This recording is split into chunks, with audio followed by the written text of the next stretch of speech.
এর আগের দিন আমরা উত্তল লেন্স এবং অবতল লেন্স কিভাবে প্রতিবিম্ব গঠন করে সেটা আমরা রশ্মি চিত্রের সাহায্যে দেখিয়েছি। আজকে আমরা আলোচনা করব সরল ক্যামেরার গঠন ও তার কার্যপ্রণালী। তো আমাদের প্রথমেই জানা দরকার ক্যামেরা জিনিসটা কি, তার ভিতরে কি থাকে এবং সেটা কিভাবে প্রতিবিম্ব তৈরি করে। এখানে দেখো, এই যে ভাঁজ ভাঁজ করা একটা জিনিস দেখানো হচ্ছে, এটা হচ্ছে একটা আলোক নিরুদ্ধ চামড়ার বাক্স।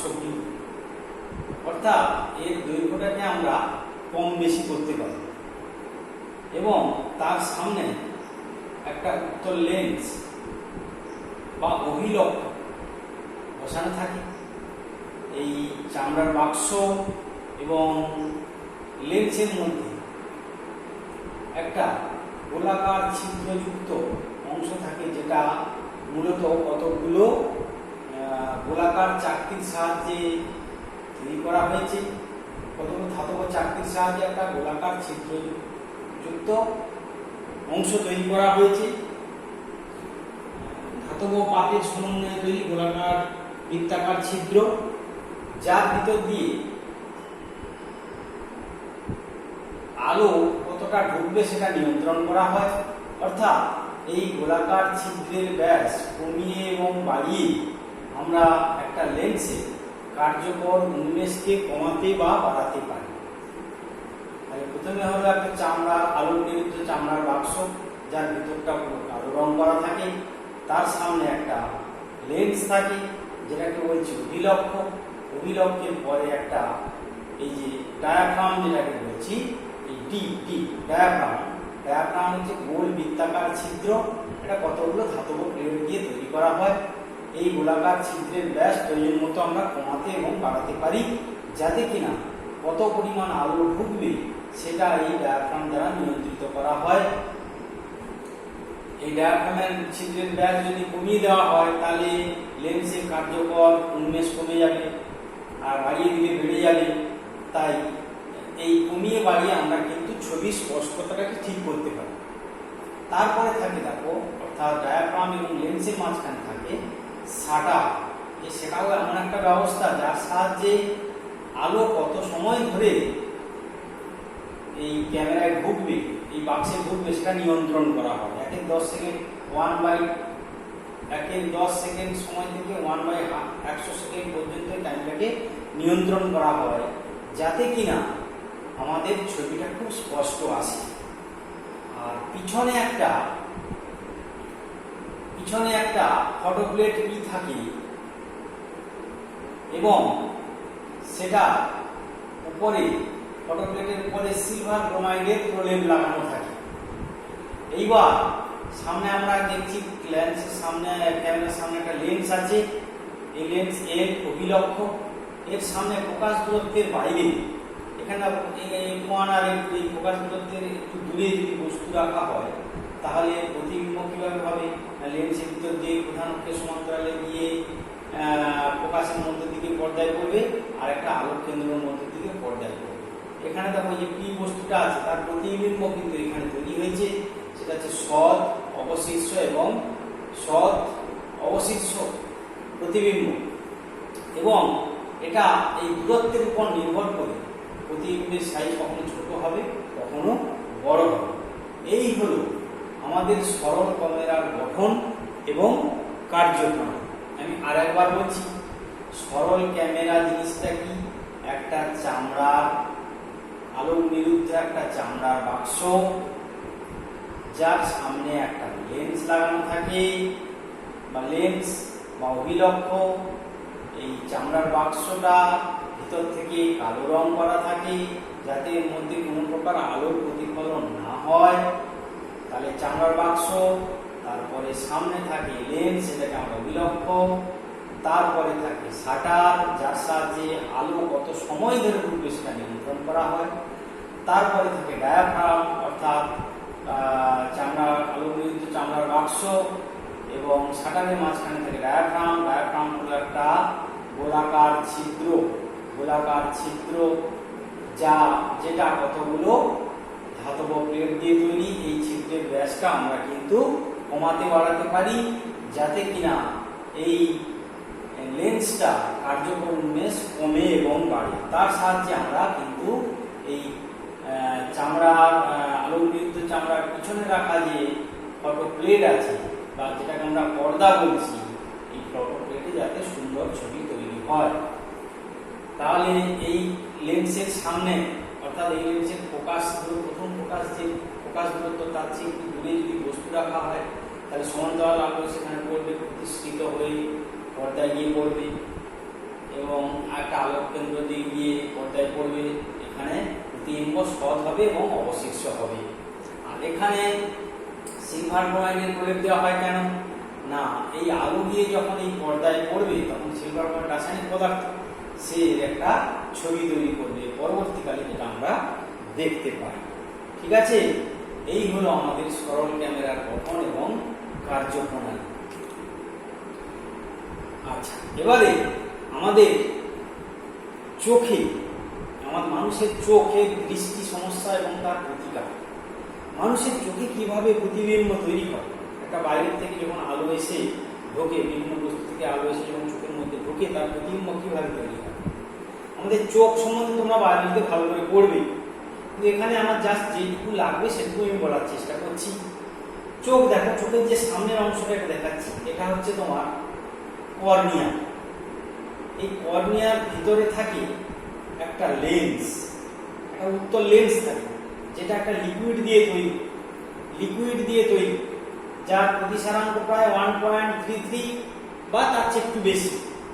তাহলে এই হচ্ছে কর্নিয়া, তার ভিতরে থাকে কর্নিয়ার পরে থাকে অ্যাকুয়াস হিউমার, তারও প্রতিসারাঙ্ক হচ্ছে 1.33 লিকুইড। তারপরে লিকুইড দিয়ে তৈরি, এই 1.33 চেয়ে একটু বেশি, এটা লিকুইড দিয়ে তৈরি একটা লেন্স থাকে, যে লেন্সটা এই সাসপেনসারি লিগামেন্টের সাহায্যে শক্তভাবে যুক্ত থাকে। এবং তারপরে এই লেন্সের পরেই হচ্ছে তোমার অক্ষিগোলক। আমাদের চোখটা একটা গোলকের মতো, এই অক্ষিগোলক থাকে, ভিট্রিয়াস হিউমার লিকুইড, তারপরে থাকে রেটিনা। এই রেটিনাতেই কিন্তু আমাদের ছবি তৈরি হয়। রেটিনা এমন একটা জায়গা যেখানে আলো পড়লে অর্থাৎ আলোক সংবেদী রড কোষ, কোন কোষ আছে, এখানে ছবি তৈরি হয়। রেটিনার দুটো জায়গা আছে যেখানে আলো পড়লেই সবচেয়ে উজ্জ্বল ছবি তৈরি হয়, সেটাকে বলা হয় পীতবিন্দু। এবং রেটিনার আরেকটা জায়গা আছে, এই পুরো অংশটা রেটিনার আরেকটা জায়গা আছে যেখানে এখান থেকে আলো গিয়ে চোখে পড়লে বস্তুর কোনো ছবি দেখা যায় না, সেটাকে বলা হচ্ছে অন্ধবিন্দু। অন্ধবিন্দু হলো কার্যত এই অক্ষিগোলক এবং মস্তিষ্কের সঙ্গে সংযোগকারী চক্ষুনাল, অর্থাৎ অক্ষিগোলক থেকে যে সমস্ত চক্ষুনাল মস্তিষ্কে গেছে, সেই জায়গায় যদি ছবি তৈরি হয় তাহলে কিন্তু আমরা ছবি দেখতে পাবো না, এটাকে বলা হচ্ছে অন্ধবিন্দু। তাহলে এই গেল আমাদের চোখ। মোটামুটি একটা চোখের গঠন কি, চোখ একটা গোলাকার গোলকের মতো, তার সামনে তোমার কর্নিয়া থাকে, কর্নিয়ার পিছনে লিকুইড দিয়ে তৈরি একটা লেন্স থাকে, যার প্রতিসরাঙ্ক 1.33 থেকে 1.45 এর মধ্যে, এবং এই সাসপেনসারি লিগামেন্টের সাহায্যে এই লেন্সটা যুক্ত থাকে। এই সাসপেনসারি লিগামেন্টের সাহায্যে আমরা এই অক্ষি লেন্সের বক্রতা ব্যাসার্ধ কমিয়ে এবং বাড়িয়ে দূরের জিনিস এবং কাছের জিনিস, আমরা কাছের জিনিসও দেখতে পাই, আবার যখন তারা দেখছি দূরের জিনিসও দেখতে পাই। সেটা কি করে সম্ভব? এই লেন্সটা যদি একটা ফিক্সড লেন্স হতো, যার বক্রতা ব্যাসার্ধ ফিক্সড এবং যার ফোকাস ফিক্সড, সেখানে দেখা সম্ভব হতো না। কাছের জিনিস দেখলে দূরের জিনিস দেখা যেত না, দূরের জিনিস দেখলে কাছের জিনিস দেখা যেত না। তাই এই সাসপেনসারি লিগামেন্টের সাহায্যে লিকুইড দিয়ে তৈরি এই যে উত্তল লেন্স, এর বক্রতা ব্যাসার্ধ কমিয়ে এবং বাড়িয়ে আমরা দূরের জিনিস এবং কাছের জিনিস দেখতে পাই। এবং বাড়িয়ে আমরা এই ফোকাসিংটা আমরা ওই রেটিনার মধ্যে ফেলি। রেটিনা পীতবিন্দুতে যদি প্রতিবিম্ব তৈরি হয়, সেটা হবে উজ্জ্বল প্রতিবিম্ব। এইখানে যে ছবিটা তৈরি হবে, সেই ছবিটা কিন্তু সৎ এবং উল্টানো ছবি তৈরি হবে। আমাদের মস্তিষ্কের বিশেষ প্রক্রিয়া, সেই উল্টানো ছবি কিন্তু সোজা হয়ে যায়। এবার হচ্ছে চক্ষু নার্ভে চোখের নিকট বিন্দু বলতে কি বোঝায়? চোখের নিকট বিন্দু বলতে কি বোঝায়? অর্থাৎ আমরা বিনা খুব কম কষ্টে, ন্যূনতম কষ্ট বা কষ্ট ছাড়াই চোখ সবচেয়ে কাছের কোন জিনিসটা কত দূর পর্যন্ত দেখতে পায়, অর্থাৎ কোনো কষ্ট ছাড়াই চোখ আমাদের সবচেয়ে কাছে কোন বস্তুকে দেখতে পারে সেটাকে বলা হয় চোখের নিকট বিন্দু। ঠিক আছে? অর্থাৎ সুস্থ চোখের ক্ষেত্রে এই নিকট বিন্দু হলো 25 সেন্টিমিটার, 25 সেন্টিমিটার। দূরবিন্দু বলতে কি বোঝায়? কোনো কষ্ট ছাড়াই আমাদের চোখ সবচেয়ে দূরে যে বস্তু আছে, আমাদের চোখের সাহায্যে সবচেয়ে দূরে যে বস্তুকে আমরা সবচেয়ে দূরে অবস্থিত বস্তুকে আমরা সহজে দেখতে পাই তাকে বলা হচ্ছে দূরবিন্দু। অর্থাৎ এই যে নিকট বিন্দু 25 সেন্টিমিটার আর সুস্থ চোখের ক্ষেত্রে, আর দূরবিন্দু হলো অসীম দূরত্ব। অর্থাৎ এই 25 সেন্টিমিটার থেকে অসীম দূরত্ব পর্যন্ত এই যে দৃষ্টির কাছের জিনিস দেখা এবং দূরের জিনিস দেখার যে পাল্লা, এটাকে বলা হয় দৃষ্টি পাল্লা বা রেঞ্জ অফ ভিশন। এটাকে কি বলে? দৃষ্টি পাল্লা বা রেঞ্জ অফ ভিশন। তাহলে নিকট বিন্দুটা কি হলো না, চোখ কোনো কষ্ট না করে সবচেয়ে কাছের যে বস্তুকে স্পষ্ট দেখতে পায় সেটাকে বলা হয় নিকট বিন্দু। সেই নিকট বিন্দু সুস্থ চোখের ক্ষেত্রে 25 সেন্টিমিটার। আর দূরবিন্দু কি না, দূরবিন্দু হলো চোখের সাহায্যে কম কষ্টে বা কষ্ট না করে আমাদের চোখ সবচেয়ে দূরে অবস্থিত যে বস্তুকে স্পষ্টভাবে দেখতে পায় সেটাকে বলা হয় দূরবিন্দু। অর্থাৎ দূরবিন্দু হলো সুস্থ চোখের ক্ষেত্রে অসীম দূরত্বে অবস্থিত। তাহলে সুস্থ চোখের ক্ষেত্রে নিকট বিন্দু হলো 25 সেন্টিমিটার, দূরবিন্দু হলো অসীম দূরত্ব। এই 25 সেন্টিমিটার থেকে অসীম দূরত্ব পর্যন্ত এই দূরত্বের মধ্যে যত বস্তু থাকবে সেগুলি আমরা এই অক্ষি লেন্স, এই যে উত্তল লেন্স লিকুইড দিয়ে তৈরি, তার বক্রতা ব্যাসার্ধ কমিয়ে বাড়িয়ে আমরা পরিষ্কার দেখতে পাই। আর নিকট বিন্দু থেকে দূরবিন্দু পর্যন্ত এই যে দৃষ্টি ক্ষেত্র, এটাকে বলা হচ্ছে দৃষ্টি পাল্লা বা রেঞ্জ অফ ভিশন। এবার ভালো করে লক্ষ্য করো, চোখে আমাদের এই রেঞ্জ অফ ভিশন বা দৃষ্টি পাল্লা যদি কমে যায় তাহলে চোখে ত্রুটি দেখা দিয়েছে। অর্থাৎ কেউ দূরের জিনিস ভালো করে দেখতে পায়, কাছের জিনিস দেখতে পায় না। আবার কেউ কাছের জিনিস দেখতে পায়, দূরের জিনিস দেখতে পায় না। আমাদের চোখে দু রকমের দেখার দু রকমের ত্রুটি আছে। একটা হচ্ছে দীর্ঘদৃষ্টি জনিত ত্রুটি, যেটাকে ইংরেজিতে বলে হাইপারমেট্রোপিয়া। আর একটা হচ্ছে দীর্ঘদৃষ্টি জনিত ত্রুটি কাকে বলে? আমি দূরের জিনিস ভালোভাবে দেখতে পাই কিন্তু কাছের জিনিস, খুব কাছের জিনিস ভালো করে দেখতে পাই না। অর্থাৎ এটাকে বলা আছে দীর্ঘদৃষ্টি, দূরের জিনিসটা ভালো দেখতে পাই, কাছের জিনিসটা ভালো করে দেখতে পাই না। এটাকে বলা আছে দীর্ঘদৃষ্টি, ইংরেজিতে বলে হাইপারমেট্রোপিয়া। ভালো করে লক্ষ্য করো, এই যে ছবিটা আঁকা আছে, এই একটা চোখের ছবি। চোখের এইটা হচ্ছে রেটিনা, তার ভিতরে আছে চক্ষু লেন্স, এবং এই যে গোলকের এই অংশটা, এটা হচ্ছে তোমার পিছনটা, এটা হচ্ছে রেটিনা। এবার দেখো, যার দীর্ঘদৃষ্টি আছে, কোনো বস্তু যদি এনে থাকে, এন বিন্দুতে থাকে, তাহলে সে তার প্রতিবিম্ব এন বিন্দু থেকে বস্তু থেকে আলো যাবে এই রাস্তায় গিয়ে কাছের থেকে 25 সেন্টিমিটার থেকে 25 সেন্টিমিটার সুস্থ চোখের ক্ষেত্রে 25 সেন্টিমিটার হওয়ার কথা। তাহলে 25 সেন্টিমিটার থেকে যে সমস্ত আলো রশ্মিগুলো গিয়ে এই চক্ষু লেন্স দ্বারা প্রতিষ্ঠিত হবে, সেগুলো এই রেটিনাতে মিলিত না হয়ে রেটিনা ছাড়িয়ে চলে যাবে। তার ফলে কি হবে? রেটিনায় কোনো ছবি পাওয়া যাবে না। অর্থাৎ কাছের যে বস্তুটা 25 সেন্টিমিটার দূরত্বে ছিল, সেটা দীর্ঘদৃষ্টি সম্পন্ন লোক দেখতে পাবে না। অর্থাৎ এখান থেকে আলো রশ্মি চক্ষু লেন্স দ্বারা প্রতিষ্ঠিত হওয়ার পর রেটিনায় মিলিত না হয়ে রেটিনার পিছনে কোনো বিন্দুতে মিলিত হবে। এটা হচ্ছে দীর্ঘদৃষ্টিজনিত ত্রুটি। তো এর প্রতিকারটা আমরা কি করে করব?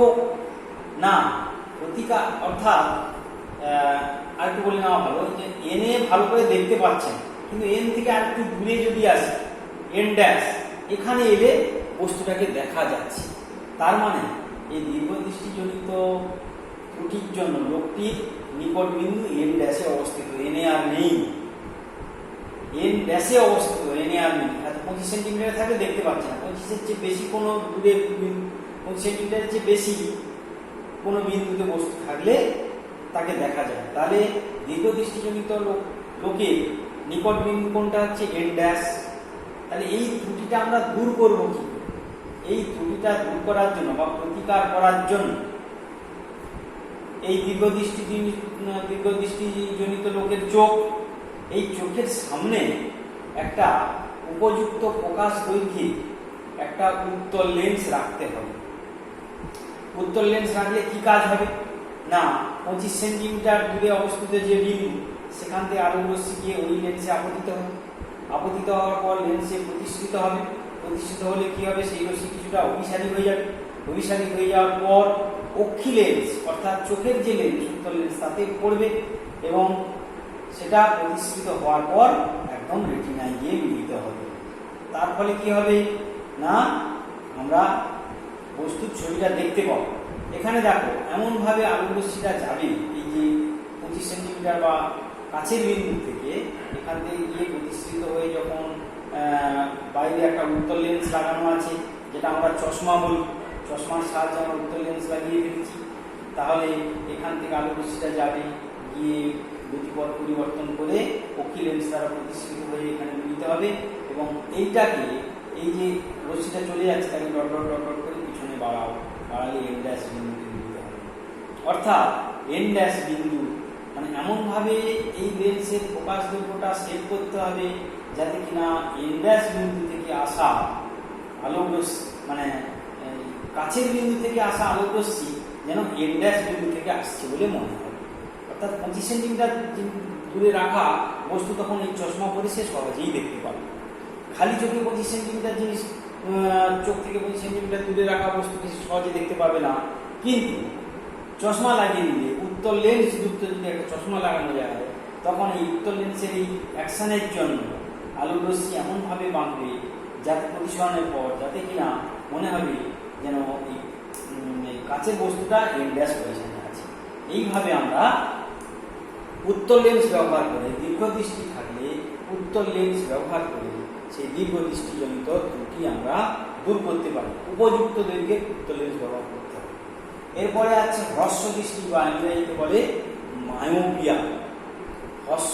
হ্রস্ব দৃষ্টি বা ইংরেজিতে বলে মায়োপিয়া। মায়োপিয়া জিনিসটা কি না, মায়োপিয়া জিনিসটা হলো একজন লোক কাছের জিনিস দেখতে পায় কিন্তু দূরের জিনিসে কিছু দেখতে পায় না। আগেরটা কি ছিল, দূরে তারা দেখতে পাচ্ছে কিন্তু হাতের কাছে বই নিয়েছে পড়তে পারছে না, এটা হচ্ছে দীর্ঘদৃষ্টি। দূরেরটা দেখা যায়, কাছেরটা দেখা যায় না। হ্রস্ব দৃষ্টিটা কি না, সে কাছের জিনিস ভালো দেখতে পাচ্ছে কিন্তু দূরের জিনিস আবছা কিছু দেখা যাচ্ছে না। সেটা কিভাবে হচ্ছে না, সমান্তরাল আলোক রশ্মি আমাদের চারদিক থেকে আসছে, চোখে পড়লো, চোখে রেটিনার ভিতর দিয়ে গিয়ে রেটিনা বলছি কর্নিয়ার ভিতর দিয়ে গিয়ে চক্ষু লেন্স আছে, এই উত্তল লেন্স, চক্ষু লেন্স দ্বারা প্রতিষ্ঠিত হওয়ার পর দেখা গেল সেই সমান্তরাল রশ্মিগুচ্ছ প্রধান অক্ষের উপর মিলিত হলো ঠিকই, কিন্তু রেটিনার সামনে এই বিন্দুতে মিলিত হয়ে গেল। আগেরটা রেটিনার পরে মিলিত হয়েছিল এইখানে, এই বিন্দুটা যে কোনো একটা বিন্দু নাম দিতে পারি আমরা। এখানে যদি এই বিন্দু রেটিনার পরে মিলিত হয়েছিল, আর এখানে কি হচ্ছে রেটিনার আগে এসে মিলিত হয়ে যাচ্ছে। তাহলে এখানে যেমন ছবি দেখা যাবে না, এক্ষেত্রেও কিন্তু ছবি দেখা যাবে না। কেন না, ছবি দেখতে হলে আমাদের এই আলোক রশ্মির মিলনটা অবশ্যই রেটিনার উপর হতে হবে। তাহলে এখানে রেটিনায় আগে যেহেতু মিলিত হয়ে গেল, ছবি দেখা যাবে। তাহলে এই ধরনের যে ত্রুটি, এটা বলা হচ্ছে হ্রস্ব দৃষ্টিজনিত ত্রুটি বা মায়োপিয়া। তাহলে এর প্রতিকার আমরা কি করে করব না, প্রতিকার করার জন্য চোখের সামনে একটা অবতল লেন্স রাখতে হবে। এই যে অবতল লেন্সের একটা ছবি আঁকা আছে দেখতে পাচ্ছ, অর্থাৎ অবতল লেন্স যুক্ত চশমা পরতে হবে, মানে উপযুক্ত ফোকাস দৈর্ঘ্যের অবতল লেন্স যুক্ত চশমা পরতে হবে। তাতে কি হবে না, এই যে সমান্তরাল রশ্মিগুলো আগে আসছিল এই অবতল লেন্সে আপতিত হওয়ার পর ওরা কি হবে, কিছুটা ছড়িয়ে যাবে। দেখো এই সমান্তরাল যাচ্ছে একটু বেঁকে ছড়িয়ে গেল, এই যে সমান্তরাল রশ্মিটা লেন্স দ্বারা প্রতিসরণ করে একটু ছড়িয়ে গেল, ছড়িয়ে যাওয়ার পর চক্ষু লেন্সের উপর এসে আপতিত হলো, ছড়িয়ে যাওয়ার পর চক্ষু লেন্সের উপর আপতিত হলো। তার ফলে কি হবে, একটু যেহেতু ছড়িয়ে গেছে চক্ষু লেন্স তাকে প্রতিসৃত করে, এই যে ছবিটা দেখো, এই ছবিটা একটুখানি হয়ে গেছে, এই যে ছড়িয়ে গেল আলোক রশ্মিটা, এখান থেকে আলোক রশ্মিটা সমান্তরাল রশ্মিটা এলো, আপতিত হওয়ার পর ছড়িয়ে গেল, ছড়িয়ে যাওয়ার পর চক্ষু লেন্স উত্তল লেন্সে আপতিত হলো। আপতনের পর দেখা গেল যে সেটা রেটিনায় গিয়ে পড়ছে, এবং এই যে রশ্মিটা ছড়িয়ে গেল, সেই ছড়িয়ে যাওয়া রশ্মিগুলোকে পিছন দিকে যদি বাড়িয়ে দিই তাহলে সেটা এফ বিন্দুতে এসে মিলে যাবে, অর্থাৎ প্রধান অক্ষের উপরে লেন্সের যে প্রধান অক্ষ সেই এফ বিন্দুতে এসে মিলে যাবে। এই যে এফ বিন্দুটা কি না, এফ বিন্দুটা হলো এই হ্রস্ব দৃষ্টি সম্পন্ন লোকের দূরবিন্দু, অর্থাৎ এই দূরত্ব পর্যন্ত সে স্পষ্ট দেখতে পায়, কাছের জিনিস তো সে ভালো দেখতে পায়। এইবার এই দূরবিন্দু তার অসীমে না হয়ে হ্রস্ব দৃষ্টি সম্পন্ন লোকের দূরবিন্দু অসীম দূরত্বে থাকবে না, কাছে থাকবে, এবং সেই দূরবিন্দুটা গঠিত হবে এফে। তার ফলে এই দেখো এই আলোক সমান্তরাল আলোক রশ্মি যাচ্ছে, অবতল লেন্স দ্বারা প্রতিসৃত হয়ে ছড়িয়ে গেল, ছড়িয়ে যাওয়ার পর অক্ষি লেন্সের উপর আপতিত হলো, অক্ষি লেন্সে আপতনের পর প্রতিসরণের পর একদম রেটিনায় গিয়ে মিলিত হলো, তখন ছবি দেখা যাবে। তাহলে এই হ্রস্ব দৃষ্টি সম্পন্ন লোকের ক্ষেত্রে এই এফটাই হলো দূরবিন্দু, অর্থাৎ এই দূরত্ব পর্যন্ত সে স্পষ্ট দেখতে পাবে, তার বাইরে সে আর দেখতে পাবে না। এই হলো আমাদের মানুষের দৃষ্টি এবং দৃষ্টিজনিত ত্রুটি এবং তার প্রতিকার। দৃষ্টিজনিত ত্রুটিটা আরেকবার বলি, মানুষের চোখে দুরকম দৃষ্টি হয়। দৃষ্টিজনিত ত্রুটি অর্থাৎ কাছের বস্তু এবং কাছের বস্তু 25 সেন্টিমিটার দেখতে পাওয়া উচিত সুস্থ লোকের ক্ষেত্রে, এবং দূরের বস্তু অসীম দূরত্বে দেখতে পাওয়া উচিত সুস্থ চোখের ক্ষেত্রে। কিন্তু যদি এই রেঞ্জ অফ ভিশন অর্থাৎ দৃষ্টিপাল্লা 25 থেকে অসীমের মধ্যে যদি কাজ না করে, অর্থাৎ আমি কাছের জিনিস দেখতে পাচ্ছি না, দূরের জিনিস দেখতে পাচ্ছি না, তখন কি আমার চোখে ত্রুটি দেখা দিয়েছে। মানুষের চোখে প্রধানত দু রকমের ত্রুটি আমরা দেখতে পাই, আরও ত্রুটি আছে, কিন্তু এটা হচ্ছে মূল যে দুটো ত্রুটি, সেটা হচ্ছে দীর্ঘ দৃষ্টিজনিত ত্রুটি, অর্থাৎ আমি দূরের জিনিস দেখতে পাই, কাছের জিনিস অর্থাৎ 25 সেন্টিমিটার দূরের জিনিস দেখতে পাই না। আর একটা হচ্ছে আমি দূরের হ্রস্ব দৃষ্টি, কাছের জিনিস দেখতে পাই কিন্তু দূরের জিনিস দেখতে পাই না। দীর্ঘ দৃষ্টি ইংরেজিতে বলা হয় হাইপারমেট্রোপিয়া। জিনিসটা কিভাবে হচ্ছে, সুস্থ চোখ থাকলে 25 সেন্টিমিটার দূরে এম যে বস্তুটা আছে তার ছবি তৈরি হতো, কিন্তু দেখো চোখটা সুস্থ নেই, তাই 25 সেন্টিমিটার দূর থেকে যে সমস্ত রশ্মি চক্ষু লেন্সে এসে আপতিত হচ্ছে তারা প্রতিসরণের পর আমাদের চোখের রেটিনায় মিলিত না হয়ে রেটিনার বাইরে এই বিন্দুতে মিলিত হচ্ছে, তারপরে ছবি দেখা যাচ্ছে না। এই ধরনের এটাকে বলা হচ্ছে দীর্ঘ দৃষ্টিজনিত ত্রুটি। তাই দীর্ঘ দৃষ্টিজনিত ত্রুটিকে প্রতিকার করার জন্য এই চোখের সামনে আমরা একটা উপযুক্ত ফোকাস দৈর্ঘ্যের একটা উত্তল লেন্স যুক্ত চশমা ব্যবহার করি। তাতে কি হয়, এই 25 সেন্টিমিটার দূর থেকে আলোটা গিয়ে লেন্সের উপর পড়বে, সে কিছুটা অভিসারী করে দেবে, সেই রশ্মিটা আবার চোখের লেন্সে পড়বে, সেটা আবার অভিসারী হয়ে গিয়ে যেটা রেটিনার বাইরে গিয়ে মিলিত হয়েছিল সেটা কিন্তু রেটিনাতেই মিলিত হবে। অর্থাৎ এই যে রশ্মি দুটো প্রতিষ্ঠিত হয়ে যাচ্ছে সেগুলোকে ডট ডট করে বাড়িয়ে দিলে তোমার যেটা স্বাভাবিক দৃষ্টি তার 25 সেন্টিমিটার দেখা যাচ্ছে না, দূরে দেখা যাচ্ছিল, সেখানেই তুমি দেখতে পাবে। এবার তার মানে এই উপযুক্ত ফোকাস দৈর্ঘ্যের উত্তল লেন্স ব্যবহার করলে আমরা কাছের জিনিসকে ঠিক এইখানে দেখতে পাবো, যেটা এনে দেখার কথা ছিল সেটা এনে এসে স্পষ্টভাবে দেখতে পাবো।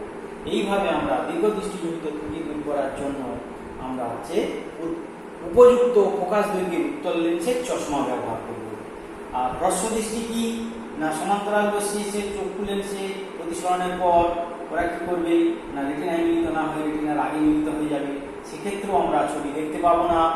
প্রতিকার কি না, এই চোখের সামনে অর্থাৎ আমরা অবতল লেন্স, উপযুক্ত ফোকাস দৈর্ঘ্যের একটি অবতল লেন্স ব্যবহার করব। সেটা কি করবে না, সমান্তরাল রশ্মিকে কিছুটা ছড়িয়ে দেবে, ছড়িয়ে দিলে কি হবে, ছড়িয়ে দেওয়ার পর উত্তল লেন্স দ্বারা প্রতিসরণের পর ওটা কোথায় যাবে না আমাদের রেটিনায় গিয়ে মিলিত হবে, তখন আমরা ছবিটা স্পষ্ট দেখতে পাবো। এবং সেক্ষেত্রে দূরবিন্দু অসীমে না হয়ে এই যে রশ্মি দুটো বেরিয়ে যাচ্ছে অবতল লেন্স কর্তৃক প্রতিষ্ঠিত হয়ে, অবতল লেন্স অর্থাৎ উপযুক্ত ফোকাস দৈর্ঘ্য অবতল লেন্সের চশমা, সেই দুটো রশ্মিকে পিছনে বাড়ালে, পিছনে নিয়ে আসলে সেটা ফোকাস প্রধান অক্ষের পর এফ বিন্দুতে মিলিত হবে, অর্থাৎ ওই হ্রস্বদৃষ্টি সম্পন্ন লোকের দূরবিন্দু হবে এফ, তার ফলে সে স্পষ্ট ছবিটা দেখতে পাবে। মোট কথা, দীর্ঘদৃষ্টি প্রতিকার করার জন্য উত্তল লেন্সযুক্ত উপযুক্ত ফোকাস দৈর্ঘ্য উত্তল লেন্সের চশমা, আর হ্রস্বদৃষ্টি প্রতিকার করার জন্য উপযুক্ত ফোকাস দৈর্ঘ্যের অবতল লেন্স, উপযুক্ত ফোকাস দৈর্ঘ্যের অবতল লেন্স যুক্ত চশমা ব্যবহার করতে হবে। এই পর্যন্ত। এর পরের দিন আমরা পরের টপিকস নিয়ে আলোচনা করব। আজকে এই পর্যন্ত।